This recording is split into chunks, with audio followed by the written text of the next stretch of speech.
Hello, എല്ലാവർക്കും മദീസ് വേൾഡിൻ്റെ പുതിയൊരു വീഡിയോയിലേക്ക് സ്വാഗതം. എല്ലാവരും സുഖമാണെന്ന് വിശ്വസിക്കുന്നു. ഇന്നൊരു സ്പെഷ്യൽ റെസിപ്പിയാണ് കേട്ടോ. നമ്മുടെ സ്പെഷ്യൽ എന്ന് പറയുന്നത് സോയാബീൻ റൈസാണ്. നമുക്ക് കുട്ടികൾക്കായാലും മുതിർന്നവർക്കാരും ഒരുപോലെ ഇഷ്ടപ്പെടുന്ന ഒരു റൈസാണിത്. നമുക്കിതെങ്ങനെ തയ്യാറാക്കുന്നത് നോക്കിയാലോ. അതിന് വേണ്ടി ഞാനിവിടെ സോയ നല്ലതുപോലെ കുതിർത്ത് കഴുകി വെച്ചിട്ടുണ്ട് കേട്ടോ. ഇനി ഇതിലോട്ട് കുറച്ചിരി മസാലയൊക്കെ ചേർത്ത് നമുക്ക് എന്ത് ചെയ്യാം, റസ്റ്റ് ചെയ്യാൻ വേണ്ടി വയ്ക്കാം. അതിന് വേണ്ടി ഞാനിവിടെ 1 ടേബിൾ സ്പൂൺ അളവിൽ മുളക് പൊടിയും 1/4 ടീസ്പൂൺ അളവിൽ മഞ്ഞൾപ്പൊടിയും ചേർത്ത് കൊടുക്കുന്നുണ്ട്. ഇനി ഇതിലൂടെ നമുക്ക് എന്ത് ചെയ്യാം, 1 ടേബിൾ സ്പൂൺ അളവ് മൈദ, 2 ടേബിൾ സ്പൂൺ അളവിൽ കോൺഫ്ലവർ എന്ന രീതിയിൽ അങ്ങ് ചേർത്ത് കൊടുക്കാം. ഇന്നാണ് നമുക്ക് അടുത്തായി ചേർത്ത് കൊടുക്കേണ്ടത് കബാബ് മസാലയാണ് കേട്ടോ. ഇത് ചേർത്ത് കൊടുക്കുമ്പോൾ പ്രത്യേക ഒരു ടേസ്റ്റാണ്. അപ്പോൾ നിങ്ങളുടെ കയ്യിൽ ഇതേ രീതിയിൽ കബാബ് മസാല ഉണ്ടെങ്കിൽ ചേർത്ത് കൊടുക്കാം. അതിന് 1 ടേബിൾ സ്പൂൺ അളവിൽ മസാലപ്പൊടി ചേർത്ത് കൊടുത്താൽ മതി കേട്ടോ. വളരെ ടേസ്റ്റിയാണ് കേട്ടോ. ഇതേ രീതിയിൽ നമ്മൾ ഫ്രൈ ചെയ്തിട്ട് നമ്മൾ റൈസ് തയ്യാറാക്കുമ്പോൾ കുഞ്ഞുങ്ങൾക്കാണെങ്കിൽ ഇടയ്ക്കിടയ്ക്ക് തയ്യാറാക്കി കൊടുക്കാൻ പറ്റുന്ന, അവരുടെ ലഞ്ച് ബോക്സിൽ തയ്യാറാക്കി കൊടുക്കാൻ പറ്റുന്ന ഒരു പ്രത്യേക ഒരു റെസിപ്പിയാണ്. ഇനി ഇതിലോട്ട് എന്ത് ചെയ്യുക, നമുക്ക് തൈരും കൂടെ ചേർത്ത് കൊടുക്കാം. പുളി കുറവുള്ള തൈര് ചേർത്ത് കൊടുക്കുന്നതായിരിക്കും കേട്ടോ ബെറ്റർ. ചെയ്യാം, ആവശ്യത്തിന് ഉപ്പും കൂടെ അങ്ങ് ചേർത്ത് കൊടുക്കാം. നല്ലതുപോലെ ഒന്ന് മിക്സ് ചെയ്ത് വെച്ചിട്ട് ഒരു മണിക്കൂർ കഴിഞ്ഞതിന് ശേഷം നമുക്ക് എന്ത് ചെയ്യും, ഇത് ഫ്രൈ ചെയ്തെടുക്കാം കേട്ടോ. നല്ല രീതിയിൽ മസാല കൂട്ടി ഒരു 1 ഹവറൊക്കെ റെസ്റ്റ് ചെയ്യാൻ വേണ്ടി വെച്ച് കഴിഞ്ഞ് ഫ്രൈ ചെയ്യുമ്പോൾ പ്രത്യേക ടേസ്റ്റാണ് കേട്ടോ നമ്മൾ സോയാബീന്. ഞാൻ ഏകദേശം ഒരു 1 ഹവറൊക്കെ വെച്ചിട്ടുണ്ടായിരുന്നേ. എന്ത് ചെയ്യാം, നമുക്ക് റൈസും ഇതേ രീതിയിൽ 1 മണിക്കൂറോളം കുതിർത്ത് വെക്കാം കേട്ടോ. ഞാനിവിടെ ബസുമതി റൈസ് വെച്ചോട്ടോ തയ്യാറാക്കുന്നത്. ഞാനിവിടെ 1 ഹവർ ഇതും കുതിർക്കാൻ വേണ്ടി വെച്ചിട്ടുണ്ട്. ഇപ്പോൾ ഏകദേശം 1 ഹവറൊക്കെ കഴിഞ്ഞ ശേഷം നമുക്ക് എന്ത് ചെയ്യാം, നമ്മൾ സോയ അങ്ങ് ഫ്രൈ ചെയ്തെടുക്കാം കേട്ടോ. ഞാൻ മുഴുവനായിട്ട് അങ്ങ് ഫ്രൈ ചെയ്തെടുക്കുകയാണ് ചെയ്യുന്നത്. ഏകദേശം ഒരു ഭാഗം ഒരു 5 മിനിറ്റും മറുവശം 5 മിനിറ്റും എന്ന രീതിയിൽ ഇതേ രീതിയിൽ നമ്മളൊന്ന് വേവിച്ചെടുക്കുക കേട്ടോ. നല്ലതുപോലെ ഒന്ന് ക്രിസ്പി ആയിട്ട് തന്നെ നമുക്ക് എന്ത് ചെയ്യാം, ഇതൊന്ന് കുക്ക് ചെയ്തെടുക്കുക. കുഞ്ഞുങ്ങൾക്കൊക്കെ നമ്മൾ എന്നും ലഞ്ച് ബോക്സിൽ ഓരോ വെറൈറ്റി ഡിഷ് തയ്യാറാക്കി കൊടുക്കുമ്പോഴാണല്ലോ അവർക്ക് ഇഷ്ടമാവുക. അപ്പം നിങ്ങൾ ഒരു തവണ ഇതേ രീതിയിൽ അങ്ങ് തയ്യാറാക്കി കൊടുത്തു കേട്ടോ. കുഞ്ഞുങ്ങൾക്ക് ഒത്തിരി ഇഷ്ടമായിരിക്കും. ഇപ്പോൾ നമ്മുടെ ഫസ്റ്റ് ബാച്ച് സോയ ഇവിടെ റെഡി ആയിട്ടുണ്ട്. ഞാനിതൊന്ന് സെർവിങ് പ്ലേറ്റിലോട്ട് മാറ്റിയാണ് കേട്ടോ. ഇത് ചെയ്യാം, ഇതേ രീതിയിൽ തന്നെ സെക്കൻഡ് ബാച്ച് നമുക്ക് വറുത്ത് കോരിയെടുക്കാം കേട്ടോ.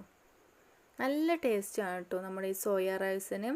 നമുക്ക് വെജിറ്റേറിയൻ ടൈമിലൊക്കെ നല്ല രീതിയിൽ തയ്യാറാക്കി കഴിക്കാൻ പറ്റിയ ഒരു റെസിപ്പിയാണ്. ഒട്ടും മടുപ്പില്ലാതെ തന്നെ നമുക്ക് കഴിക്കാവുന്നതാണ് കേട്ടോ.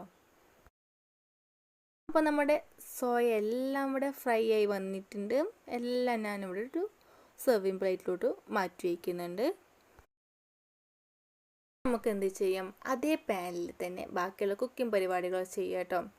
ആ ഇച്ചിരി ഓയിലോട്ട് ഇഞ്ചി വെളുത്തുള്ളി നല്ലതുപോലെ ഒന്ന് ചതച്ച് ചേർത്ത് കൊടുക്കാം. 2-3 സെക്കൻഡ് അങ്ങ് ഇളക്കി കൊടുക്കാം കേട്ടോ.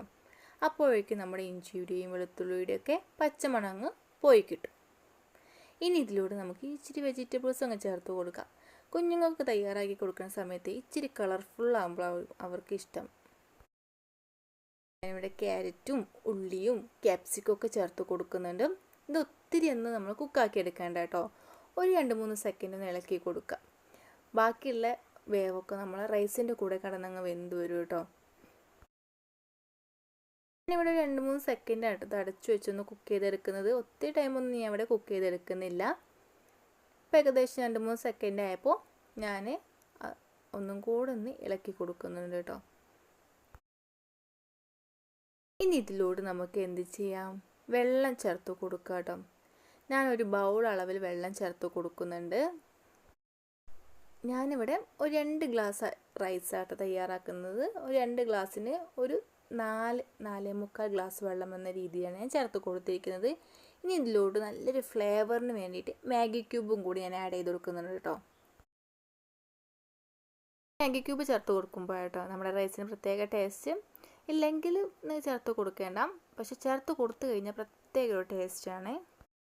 പട്ടയും ഗ്രാമ്പൊക്കെ ചേർത്ത് കൊടുത്ത് നല്ലതുപോലെ ഒന്ന് മിക്സ് ചെയ്ത് കൊടുക്കുക കേട്ടോ. നമ്മൾ മാഗി ക്യൂബ് ചേർത്ത് കൊടുത്തത് കൊണ്ട് തന്നെ നമ്മൾ എന്ത് ചെയ്യുന്നു, ഉപ്പ് ടെസ്റ്റ് ചെയ്തിട്ട് മാത്രമേ ചേർത്ത് കൊടുക്കാൻ പാടുള്ളൂ.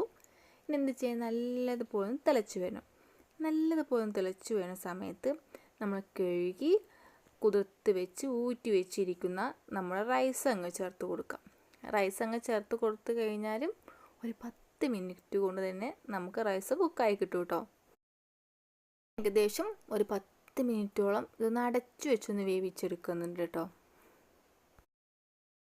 ഇതേ രീതിയിൽ അടച്ചു വെച്ചൊന്ന് വേവിച്ചെടുക്കുമ്പോഴേക്കും നമ്മൾ റൈസ് ഇവിടെ റെഡി ആയിട്ടുണ്ട്. നല്ലതുപോലെ ഒന്ന് വെന്ത് വന്നിട്ടുണ്ട്. ഇനി എന്ത് ചെയ്യാം, ആ വെള്ളത്തിൻ്റെ ഒരു അംശം പോകുന്നവരെ വീണ്ടും ഒരു 5 മിനിറ്റൊക്കെ ഇതേ രീതിയിലൊന്ന് കുക്ക് ചെയ്യുക. എന്ത് ചെയ്യാം, റൈസ് ഇവിടെ റെഡി ആയല്ലോ. നമ്മൾ വറുത്ത് മാറ്റി വെച്ചിരിക്കുന്ന സോയ ഇതിലൂടെ അങ്ങ് ചേർത്ത് കൊടുക്കുക കേട്ടോ. ഇതേ രീതിയിൽ എല്ലാ സോയയും ചേർത്ത് കൊടുക്കുക. അതിനുശേഷം ഇച്ചിരി മല്ലിയിലയും കൂടെ ആഡ് ചെയ്ത് കൊടുക്കുക കേട്ടോ. ഓപ്ഷനിലാണ് കേട്ടോ, ഉണ്ടെങ്കിൽ ചേർത്ത് കൊടുക്കുക. ചെയ്യാം ഒരു സ്മോക്കിംഗ് ഫ്ലേവറിന് വേണ്ടിയിട്ട് ഇതേ രീതിയിൽ ഒരു കുഞ്ഞു ബൗളിൽ ഇച്ചിരി കനലെടുത്തിട്ട് നടുകെ വെച്ച് കൊടുക്കുക കേട്ടോ, ഒരു ബൗളിലാക്കിയിട്ട്. അതിനുശേഷം ഇതിലൂടെ ഇച്ചിരി സൺഫ്ലവർ ഓയിൽ അങ്ങ് ചേർത്ത് കൊടുക്കുക. ഞാൻ ഇതേ രീതിയിൽ സൺഫ്ലവർ ഓയിൽ ഒഴിച്ച് കൊടുക്കുന്നുണ്ട്. അപ്പോൾ തന്നെ അടച്ചു വയ്ക്കുക കേട്ടോ. ഒരു 10-20 മിനിറ്റ് ഇതേ രീതിയിൽ അടച്ചു വയ്ക്കാം. അതിനുശേഷം നമുക്ക് തുറന്നിട്ട് എന്ത് ചെയ്യാം, സെർവ് ചെയ്യാം കേട്ടോ. കുഞ്ഞു പാത്രം എടുത്ത് മാറ്റിയതിന് ശേഷം നമുക്ക് റൈസ് അങ്ങ് മിക്സ് ചെയ്തെടുക്കാം കേട്ടോ. ഒരു ഭാഗത്തോട്ട് നമ്മൾ സോയ ഒന്ന് മാറ്റിയതിന് ശേഷം റൈസ് നമുക്ക് നല്ലതുപോലെ മിക്സ് ചെയ്തിട്ട് ഒരു സെർവിങ് പ്ലേറ്റിലോട്ട് അങ്ങ് മാറ്റാം. അങ്ങനെ നമ്മുടെ ടേസ്റ്റിയായ സോയ റൈസ് ഇവിടെ റെഡി ആയിട്ടുണ്ട്. അപ്പോൾ എല്ലാവരും ഒരു തവണയെങ്കിലും ഇതേ രീതിയിൽ സോയ റൈസ് തയ്യാറാക്കി നോക്കിയാൽ മാത്രം പോരാ കേട്ടോ. ഫീഡ്ബാക്ക് കമൻറ്റായി അറിയിക്കാൻ മറക്കരുത്. വീഡിയോ നിങ്ങൾക്ക് ഇഷ്ടമായെങ്കിൽ ഫ്രണ്ട്സിനും റിലേറ്റീവ്സിനും ഷെയർ ചെയ്ത് സപ്പോർട്ട് ചെയ്യൂ. ഒരിക്കൽ കൂടി വീഡിയോ ലൈക്ക് ചെയ്യാനും സബ്സ്ക്രൈബ് ചെയ്യാനും ഷെയർ ചെയ്യാനും മറക്കല്ലേ. ഇനിയും ഇതുപോലെയുള്ള കുട്ടി റെസിപ്പിയുമായി വീണ്ടും കാണാം. Thank you for watching my video.